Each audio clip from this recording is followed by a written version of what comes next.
Today we're in Ryhope and the sun is shining. I'm standing behind this lovely fence which is around the cinema building here because we're starting to take down the building this week, which is very exciting. So we're starting inside. We've already removed quite a lot of things that we wanted to keep for records as well, but at the minute we're working hard to take out the two beautiful stained glass windows which are either side of the stage, and any other decorative features that we can take out safely will also come out.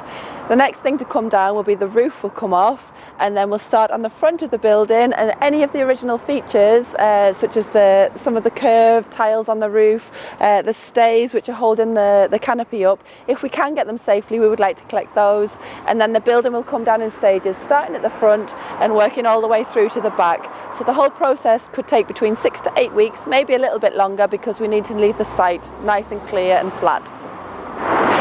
So obviously it's a very old building. It went up in 1912. We're not quite sure how some bits are put together. There's been modernisation made to it as well. So our primary concern in taking it down is the safety of the people who are doing that work. So providing that we can take bits down safely and it comes apart okay, as much as possible of usable material will come back to Beamish, either for record or for incorporation into the cinema at Beamish.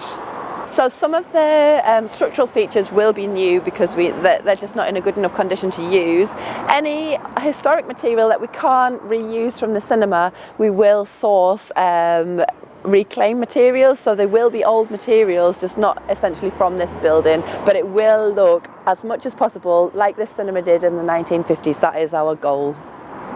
We agreed to collect the cinema very, very early on in the project, so before we had lots of the plans drawn up, and so we thought it was too good an opportunity to turn down, so we said yes. And then obviously we've had to do lots of surveys on the buildings, asbestos had to be removed, we've done the surveys on the paint and the plasterwork, so there's been a lot of surveys that have been carried out, as well as developments on the project, which is a huge project at Beamish to build a 1950s town. It's a whole new period within the museum, so lots of things have happened since we've collected the building, but we're really happy that now the building's starting to come down and we'll see work on site at Beamish to put it back up again.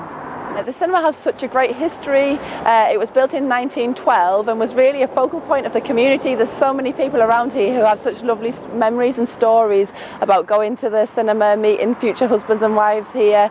And actually it was very generously offered to us by a local resident, and we were very grateful for that. And it's because it makes such a difference having an authentic building to bring back to the museum, one of the right period as well, and one that has such a good link to the local community. So we've been very fortunate, I think, to be offered this cinema. So when the cinema is rebuilt at Beamish as part of our 1950s town, it will look as this cinema looked in the 1950s. We've done a lot of work with a gentleman who used to work in the cinema who remembers very, very tiny details. There will be some amends just to make it easier for visitors to access and to find out a little bit more about behind the scenes working of the cinema, but essentially it will look exactly as it does on the inside, with the lovely moulded plasterwork. We'll put all the seats back in with the wooden floor, beautiful curtains, so it should be a really lovely cinema experience. So you'll be able to come into the cinema, you'll get your ticket, and then you'll take your seat. There may be an usherette who comes round and offers you an ice cream, and then you'll be able to watch short films on newsreels and cartoons during the day. So a little programme that lasts maybe about 10 to 15 minutes, and then you'll be able to explore the rest of the spaces in the cinema. There may be evening showings as well, where we can show feature-length films, so you can come in and we'll watch some Hollywood classics probably from the 1950s. So we hope that from starting work on site it should be early 2022 when visitors will be able to come in and see a working cinema. So the cinema forms a massive part of the 1950s town. It's on one side of a street which houses a terrace on the other side, which is an older entranceway into the new part of the 1950s town. So the cinema is on one side, you've got Norman Cornish's house, you've got a fish and chip shop, you've got the hairdressers and John's Cafe on one side, and then you go into the newer part of the 1950s town with the housing in and also some more shops. As you can see behind me, there isn't a lot to see here, and it is going to be a working site with this building coming down.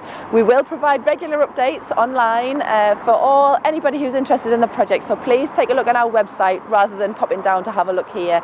The cinema was very kindly donated to us by a local resident, and really that's been a catalyst for lots of community involvement around this project. So many people have experiences of coming to the cinema, and so we've done lots of work already to collect lovely stories and memories of people who've used the cinema, either as a cinema or as a bingo hall as well. And so we are looking to go forward to involve local schools and lots of local residents in the project as we go along about how it's going to be rebuilt. We're going to make a film that might be shown in the cinema about it going back up again at Beamish, so there'll be lots of opportunities to get involved, and people will be in touch. It'll be information on our website as well. If you've got any stories or memories that you would like to let us know about, then please do get in touch. This project is happening thanks to the support of the National Lottery Heritage Fund and obviously all the lovely lottery players out there, and it's received £10.9 million worth of funding, which is a phenomenal amount of money to help us realise this brilliant project.